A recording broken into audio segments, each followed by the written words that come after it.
Friends, ఇప్పుడే అందిన వార్త. హీరో పవన్ కళ్యాణ్ కు ప్రమాదం, ఆసుపత్రికి తరలింపు అంటూ వార్తలు అయితే వస్తున్నాయండి. దీనికి సంబంధించి వివరాలు చెప్పడానికి వీడియో చేయడం జరుగుతుంది. చాలా మంది వీడియోస్ ఉన్నారు కానీ సబ్స్క్రైబ్ మర్చిపోతున్నారని దయచేసి ఈ ఛానల్ సబ్స్క్రైబ్ చేసుకొని బెల్ ఐకాన్ ఆల్ ట్యాప్ చేయండి. ఇటువంటి ఇంపార్టెంట్ ఇన్ఫర్మేషన్ మిస్ అవ్వకుండా మీ ఫోన్ నోటిఫికేషన్ రూపం వస్తుంది. చాలా మంది మీరు చూస్తున్నారు కానీ లైక్ చేయడం లేదండి.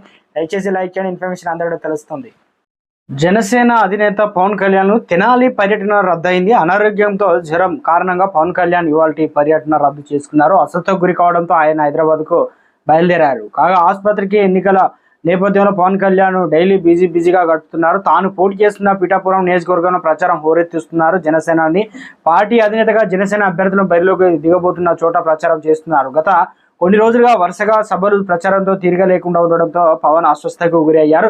ఈ క్రమంలో ఇవాళ షెడ్యూల్ మొత్తం క్యాన్సిల్ చేసుకుని హైదరాబాద్ లో ప్రయాణమయ్యారు. ఇక అధికార వైసీపీని గద్దెదించడం లక్ష్యంగా టీడీపీ, జనసేన, బీజేపీ పొత్తు పెట్టుకుని ఎన్నికల బరిలోకి దిగిన విషయం తెలిసిందే. పొత్తులో భాగంగా జనసేనకు 21 అసెంబ్లీ, ఇక 2 సీట్లు కూడా దక్కాయి. ఈ స్థానంలో అభ్యర్థుల ఎంపిక పూర్తి చేసినటువంటి పవన్ కళ్యాణ్ ప్రచారంలో దూకుడు పెంచారు. ఇక్కడ ఫోటోలో చూసుకోవచ్చు అండి, పవన్ కళ్యాణ్ కు జ్వరం కారణంగా 2 రోజులు అయితే మరి హైదరాబాద్ లోకి వచ్చారు. పరిస్థితి మెరుగ్గానే ఉందంటున్నారు. రెస్ట్ తీసుకోవాలని డాక్టర్లు కూడా సూచించారు. అభిమానులు తోటి పార్టీ నేతలు కూడా ఒకసారిగా